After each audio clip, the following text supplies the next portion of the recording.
Rani lies on the rock. He's unconscious and breathing with great difficulty. I must give him mouth-to-mouth resuscitation. I need to open his mouth, but his jaws are locked. I remember what we were taught to do.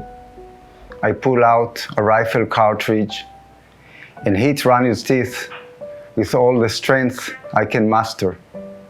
And I hit again and again to no avail. This terrible image has been with me for over 30 years.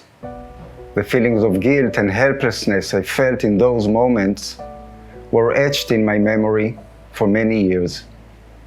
It was July 1991. As part of mandatory military service in Israel, I enlisted at age 18 in an elite unit, where I served as a combat medic for 3 years. Toward the end of my service, we went on an operational mission across the border, deep into Lebanon. In the middle of the night, we were surprised by an enemy force of Hezbollah fighters, and a shootout broke. As a medic, I tried to treat the wounded as best I could, but their injuries were severe, and they died in my arms. Hello, my name is Jonathan Shaked, and this is my story. It's a story about difficulty, about years of coping, and about hope. A story that begins on that night of battle in Lebanon and continues to this day, and I'm 54 years old. The hardest years were between ages 20 and 40. During those years, I wasn't aware that I had suffered a mental injury in Lebanon and that I was coping with PTSD. In fact, I was busy building my life. I studied at a university, launched a career in the high-tech industry, started a family, and built a beautiful home in the Galilee. On one hand, my life seemed rich and fulfilling, but beneath the surface, I suffered greatly throughout those years. I experienced intrusive nightmares that took me back to the horror of the battle in Lebanon. I struggled with recurring bouts of depression that made it difficult for me to persist at work or maintain a normal family life.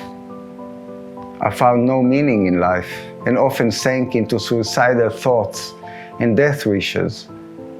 These were years in which I felt guilty and tormented. Guilty for having survived, guilty for not being able to save my friends. At age 40, I sank into one of the worst mental crises I had ever known. I sought professional help, and for the first time, I was made aware that I was suffering from PTSD since that night in Lebanon. At the IDF's recommendation, I joined group therapy for veterans in my age group who discovered they were dealing with PTSD. At the same time, I started taking psychiatric medications which stabilized my mental state. As I got used to the fact that I was mentally wounded, I also began to share with those close to me. I felt like I was coming out of the closet with my injury and felt relief when I received empathy and caring from those around me. Today I can say that thanks to the love I received, love without conditions, I learned to accept myself, to love myself, and to have compassion for myself. In fact, I learned to love my injury and to be proud of who I grew to be because of it. About a year ago, I received an invitation from the Fragments project at Natal to participate as a speaker and give testimony at the Memorial Day ceremony. Documenting my story and sharing it on stage was another significant step in my growth from the injury. The writing and standing up on stage at the ceremony were empowering and healing, and I felt that I could contribute, even if just a little, to raising the awareness in Israeli society about the important issue of PTSD.